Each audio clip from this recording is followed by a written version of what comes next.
Hai Gorgeous, welcome to my place. Terima kasih sudah mengklik video ini. Nggak pakai lama, watch.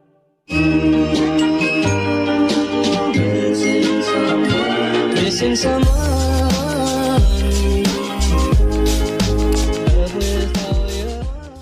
Ada banyak hal yang bikin seseorang dijauhi oleh orang lain. Bisa jadi karena sifat yang menyebalkan, atau kebiasaan ngutang tapi lupa bayar, dan hobi minjam cetakan kue lebaran, tapi udahannya langsung diklaim jadi milik sendiri. Tetapi di luar semua itu, ada satu hal yang jauh lebih mematikan, yaitu adalah bau mulut. Bau mulut dianggap sangat unik, karena walaupun tidak terlihat, tapi efeknya terasa sangat nyata.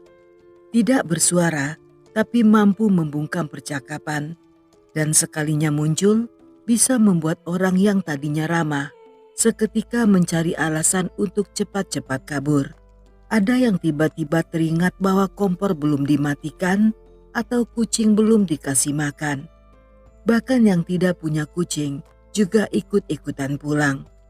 Buat yang menyadari mulutnya bau, biasanya mencoba mengatasi dengan makan permen mint atau pakai obat kumur-kumur. Tetapi sayangnya, lebih banyak lagi yang memilih hidup dalam penyangkalan, di mana mereka merasa bahwa orang-orang menjauh bukan karena bau mulutnya, tetapi karena orang-orang tidak suka dengan dirinya. Dalam kasus yang akan kita bahas ini, bau mulut bukan cuma soal kebersihan gigi, melainkan sesuatu yang jauh lebih gelap, di mana seorang penjahat akhirnya tertangkap akibat mulutnya yang berbau seperti tempat pembuangan akhir.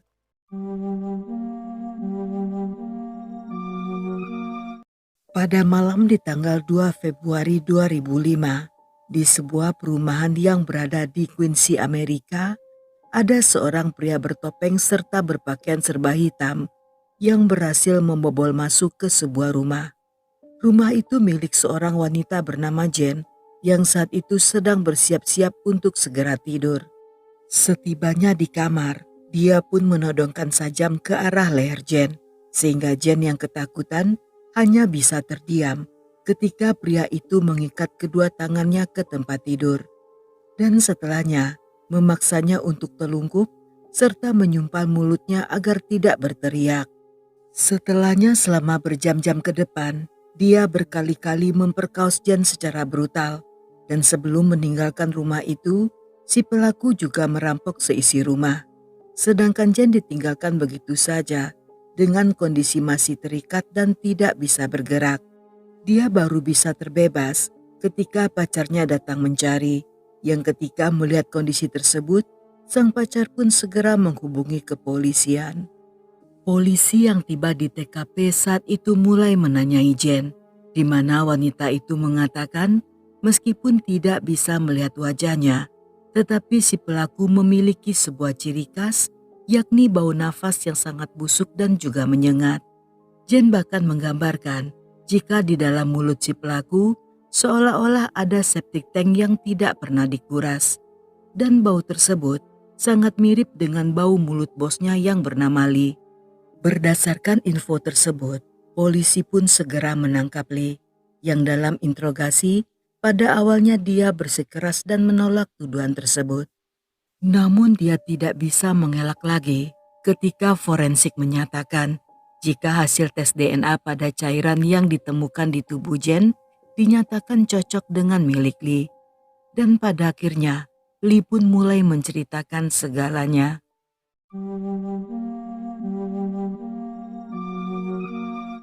Lee adalah warga negara Cina yang pindah ke Amerika demi mencari kehidupan yang lebih baik. Di sini dia tinggal di Quincy, Massachusetts, sebuah kota kecil di pinggiran Boston. Bersama keluarganya, Lee mengelola sebuah restoran Jepang bernama Kagawa, di mana dia memiliki jabatan sebagai manajer sekaligus juga bertugas untuk merekrut para karyawan.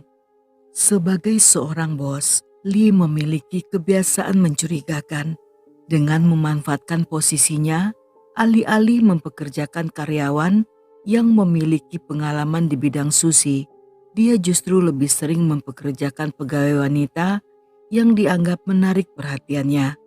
Dan salah satunya adalah Jane, yang identitas aslinya tidak pernah dipublikasikan.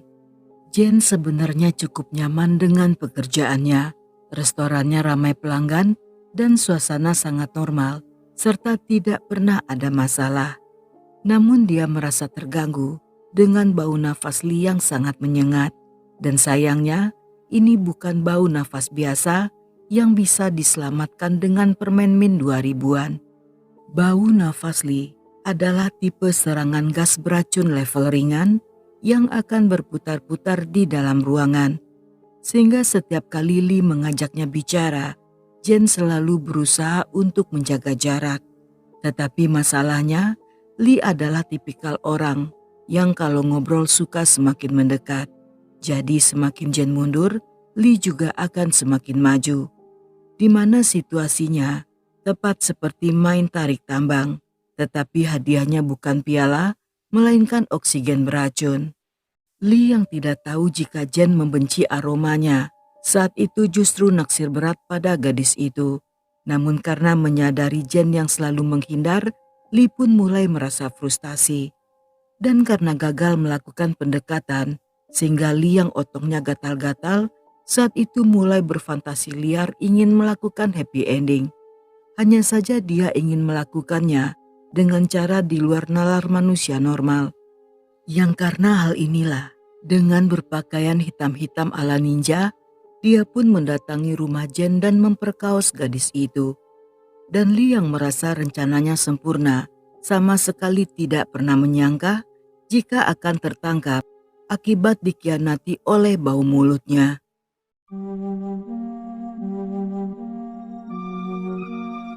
Sambil menunggu jalannya persidangan, Lee ditahan di penjara pusat, yang selama berada di sana, dia berkali-kali mengalami pemukulan oleh para napi-napi lainnya. Karena tidak sanggup menjalani kehidupan di balik jeruji besi, Lee pun meminta pada pengacaranya agar bisa dibebaskan dengan uang jaminan.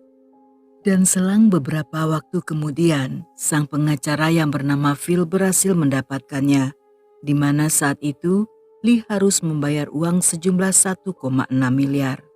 Ketika hari persidangan tiba, Lee yang didampingi oleh sang pengacara saat itu menyatakan bahwa hubungannya dengan Jane terjadi atas dasar suka sama suka.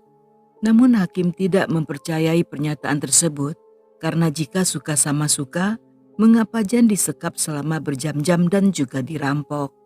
Setelah menghadirkan beberapa saksi, hakim pun menjadwalkan akan melakukan sidang terakhir serta membacakan vonis pada keesokan harinya. Tetapi ketika sidang akan dimulai, Lee tidak pernah muncul dan telah kabur entah kemana. Hal ini membuat pengacaranya kebingungan hingga mendatangi beberapa anggota keluarga Lee yang saat itu ikut hadir di persidangan. Tetapi sayangnya, tidak seorang pun yang mengetahui di mana pria itu, dan mereka sangat yakin jika Lee melarikan diri demi menghindari hukuman. Dengan kaburnya Lee, polisi menduga jika pria itu melarikan diri ke negara Cina, yang hal ini tentunya akan mempersulit proses persidangan karena Amerika dan Cina tidak memiliki perjanjian ekstradisi, sehingga pihak Amerika tidak bisa menangkapnya di negara itu. Tetapi meskipun Lee tidak hadir, hakim dan juri tetap melanjutkan persidangan, di mana Lee dinyatakan bersalah atas 4 dakwaan yang diantaranya adalah pemerkosaan, penculikan dan perampokan.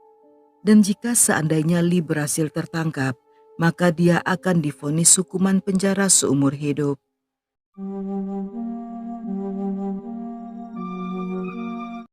Sejak Lee melarikan diri, namanya segera dimasukkan dalam daftar buronan yang paling dicari. Dan selama bertahun-tahun ke depan, polisi melakukan berbagai upaya untuk menemukannya, termasuk dengan melibatkan media untuk menyebarluaskan informasi tentang dirinya. Pada 2007, kasus Lee sempat ditampilkan dalam acara America Most Wanted yang dipandu oleh John Walsh. Tayangan itu menampilkan cuplikan interogasi Lee serta wawancara dengan detektif kepolisian Quincy bernama John serta jaksa wilayah Norfolk County yang saat itu bernama William. Tetapi sayangnya, usaha tersebut masih belum membuahkan hasil dan hampir selama 20 tahun Lee seolah menghilang di telan bumi. Namun ternyata dugaan polisi selama ini ternyata salah besar. Lee tidak pernah meninggalkan Amerika, melainkan hanya berpindah-pindah tempat ke beberapa negara bagian hingga akhirnya dia tiba di California. Di sini dia menjalani berbagai pekerjaan serabutan dan berusaha tidak bertemu banyak orang. Selain itu, Lee yang seolah hidup dalam bayangan berusaha keras agar tidak menarik perhatian orang-orang. Namun seiring waktu, Lee yang merasa lelah perlahan mulai lengah dan kembali menjalani hidup normal. Hingga suatu hari, saat dalam perjalanan ke San Francisco, dia sempat duduk di sebuah halte bus dan berkenalan dengan seorang wanita bernama Jisoo. Jisoo merupakan seorang pengusaha kaya di daerah tersebut, yang di saat berkenalan, Lee mengaku bernama Randy. Dan dalam waktu singkat, keduanya menjadi dekat hingga berpacaran. Karena di saat itu Lee mengaku sedang menganggur, Jisoo pun mempekerjakannya sebagai asisten di toko bunganya, yang mana Lee bertugas untuk membersihkan dan merapikan bunga. Selain itu dia juga membantu Jisoo dalam bisnis lainnya sebagai seorang penata taman. Dengan hubungan yang semakin dekat dan tanpa mengetahui masa lalunya, Jisoo mengajak Lee tinggal bersama di rumah mewahnya di daerah Danville yang berada di sisi timur wilayah Teluk San Francisco. Dan selama bertahun-tahun, mereka pun hidup sebagai pasangan sakinah, mawaddah, dan warohmah.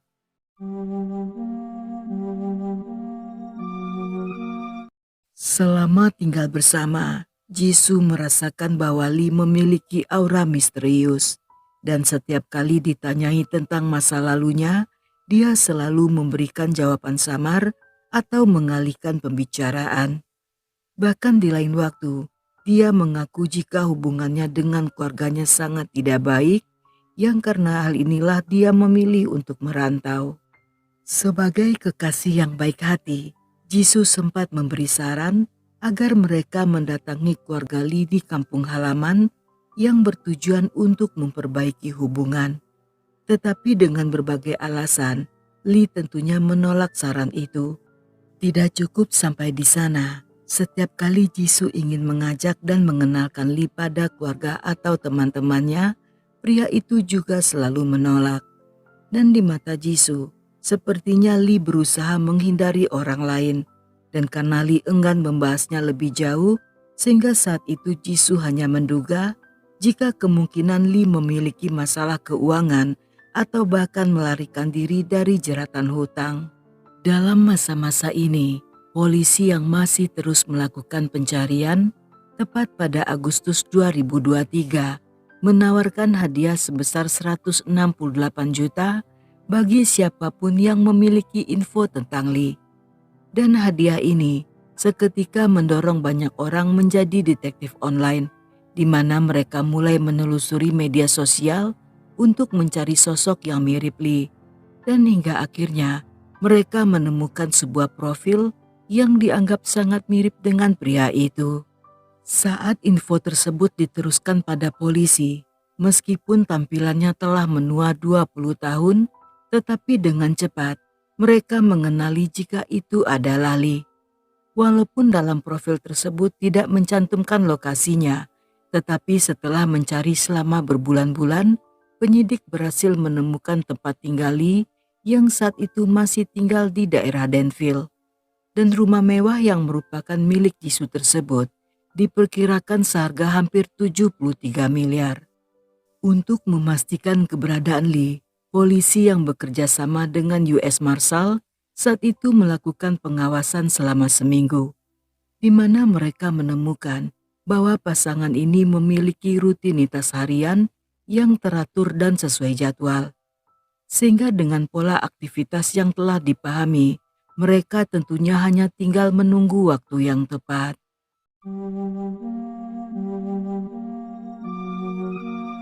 Keesokan harinya pada Selasa pagi, polisi pun mengikuti mobil Lee yang saat itu keluar rumah bersama Jisoo. Dan saat mobil tersebut berada di sebuah persimpangan, polisi pun mencegatnya dengan alasan melakukan pemeriksaan lalu lintas. Saat ditanyai namanya, Lee mengaku bernama Randy. Namun setelah polisi mendesak dan memperlihatkan banyak bukti, dia pun akhirnya menyerah serta mengaku jika namanya adalah Lee. Lee yang kini berusia 55 tahun ditahan oleh polisi Danville sambil menunggu proses ekstradisi kembali ke Massachusetts. Warga yang mengenalnya di California tentunya sangat kaget ketika mengetahui identitas aslinya. Yang berdasarkan keterangan dari beberapa warga, walaupun Lee adalah orang yang ramah, namun dia juga sangat tertutup. Setelah penangkapan tersebut, mereka mengaku sangat ngeri ketika menyadari bahwa ada seorang buronan berbahaya yang telah tinggal begitu lama di lingkungan itu. Meskipun mereka tidak mengenali secara dekat, tetapi semua warga merasa lega dan berharap korban akan mendapatkan keadilan. Dari balik penjara, Lee sempat menelpon Jisoo, di mana dia meminta agar Jisoo berpura-pura tidak mengenalnya dan kembali melanjutkan hidup, karena menurut Lee, kemungkinan besar dia akan menghabiskan sisa hidup di penjara. Setelah meminta maaf karena telah menghancurkan hidup Jisoo, dia juga menyampaikan penyesalan, di mana Lee juga mengatakan bahwa Jisoo pantas memulai hidup baru tanpa dibayangi oleh masa lalunya. Ketika mengetahui kenyataan tersebut, Jisoo mengaku sangat kaget dan tidak menyangka bahwa kejahatan Lee sangat sadis, terutama karena selama ini dia mengenali sebagai sosok yang berbeda.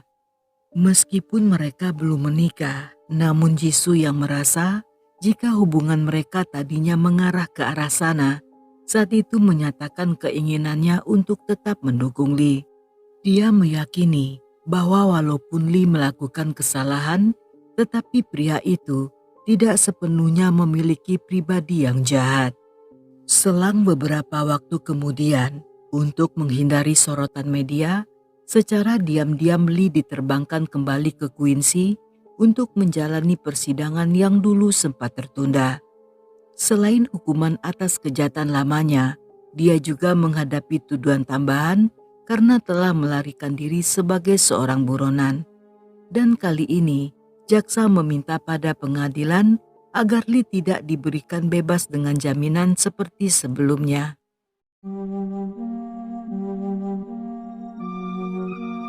Dalam persidangan ini, Phil kembali ditunjuk sebagai pengacara Lee. Namun karena waktu telah berlalu begitu lama, sehingga dia harus kembali memeriksa seluruh berkas demi untuk menyegarkan ingatannya sebelum sidang vonis yang baru akan digelar. Saat tiba di pengadilan, Phil melihat kondisi Lee yang sangat emosional. Dia tampak terpukul dan begitu gelisah hingga sulit untuk diajak diskusi tentang proses persidangan. Yang karena hal inilah, Phil pun meminta waktu tambahan pada pengadilan yang bertujuan agar kliennya bisa ditenangkan serta menjalankan evaluasi untuk memastikan apakah dia bisa menjalani persidangan atau setidaknya mendapatkan bantuan yang diperlukan. Phil juga menyatakan bahwa situasi ini menyedihkan bagi semua pihak, baik bagi korban, baik bagi Lee sendiri, maupun Jisoo yang merupakan pasangannya saat itu. Terutama karena Lee sempat menjalani kehidupan bebas di alam luar. Selain itu dia juga sangat takut untuk kembali ke penjara akibat pengalaman sebelumnya yang pernah dipukuli serta diserang oleh napi lain. Setelah menimbang semua aspek-aspek tersebut, pengadilan memberikan izin agar Lee mendapatkan pemeriksaan untuk memastikan kondisi mentalnya, dan hasilnya menunjukkan jika Lee mengalami depresi berat yang berpotensi mempengaruhi kestabilan emosionalnya. Namun kabar baiknya, dia masih bisa menjalani persidangan secara normal. Pada sidang lanjutan, Phil menggambarkan kondisi kliennya sebagai kacau secara mental, tetapi memastikan jika persidangan tetap harus berjalan karena korban telah menunggu keadilan terlalu lama. Sedangkan di sisi lain, asisten jaksa meminta kepada hakim agar Lee dijatuhkan hukuman antara 28 hingga 30 tahun penjara, yang hal ini sebagai bentuk pertanggungjawaban atas semua kejahatannya. Sedangkan hakim menyebut tindakan Lee sebagai perbuatan yang direncanakan, kejam dan juga brutal. Dalam persidangan tersebut, melalui pengacaranya Jen mengirimkan sebuah surat pernyataan yang di sana dia menceritakan dampak yang dialami setelah kejadian itu, di mana Jen menyebut bahwa kasus itu sebagai luka fisik dan batin yang merupakan bayangan gelap yang terus mengikuti kemanapun dia pergi. Dan hingga saat ini, Jen masih sering merasakan seolah-olah tangan Lee yang mencekik lehernya. Yang karena hal inilah membuat Jen menderita serangan panik kronis. Dan setelah 20 tahun berlalu, dia hanya menginginkan hidupnya kembali normal. Di luar dugaan semua orang, Lee berdiri di hadapan pengadilan dan menyampaikan permintaan maaf atas perbuatannya pada Jen. Dan dia juga mengaku menyesal serta berharap mendapat pengampunan.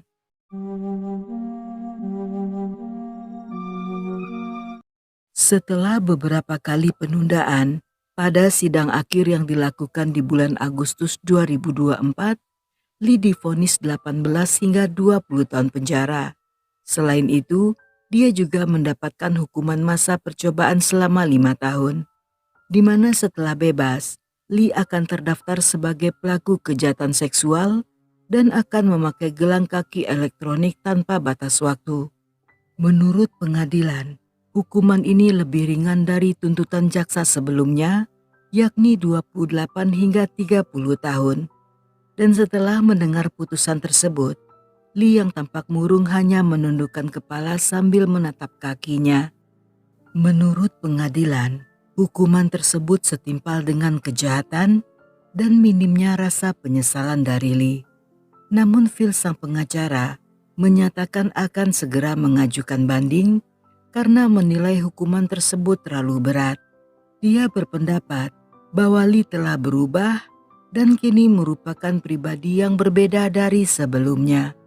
Selain itu, ada banyak orang yang mengenalnya sebagai Randy justru menulis surat dukungan bagi Lee, yang menurut mereka selama tinggal di California, mereka melihat Lee sebagai pribadi yang pendiam serta juga memiliki sisi lembut. Sedangkan Jisoo sendiri, walaupun tidak pernah terang-terangan menyatakan akan meninggalkan Lee, namun belum diketahui apakah dia masih mampu bertahan untuk menunggu atau bahkan memilih untuk bubar saja. Karena jika hukuman berjalan sesuai keputusan saat ini, maka ketika Lee bebas, saat itu usianya diperkirakan telah 73 tahun. Dengan adanya kasus ini, menjadi pengingat bagi banyak orang bahwa waktu tidak akan pernah menghapus tanggung jawab. Dan sejauh apapun seseorang melarikan diri, maka keadilan akan terus mengejar hingga akhirnya kebenaran ditegakkan. Dan di akhir cerita, yang membuat saya dan mungkin juga kalian penasaran tentang apakah nafas Lee masih bau gorong-gorong. Dan kalau seandainya masih, bagaimana bisa selama 20 tahun Jisoo sanggup mencium aromanya? Atau apakah Jisoo mengalami pilek menahun sehingga membuat hidungnya menjadi kebal?